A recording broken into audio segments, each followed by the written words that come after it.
Жил на свете добрый мальчик Чуаранчик, и был у него четвероногий друг. Вместе они гуляли и делали добрые дела. Однажды хулиганы хотели разорить гнездо, но не тут-то было. Мимо проходил Чуаранчик и остановил хулиганов.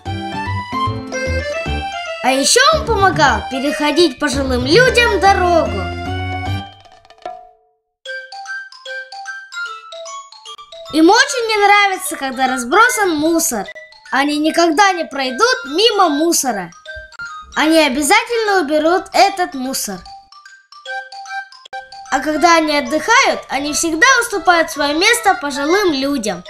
И всегда помогают бабушкам донести сумки.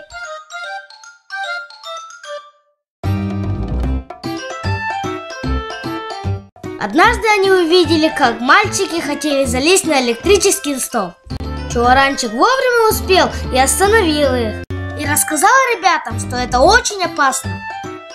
А также они очень не любили, когда хулиганы обижали маленьких детей.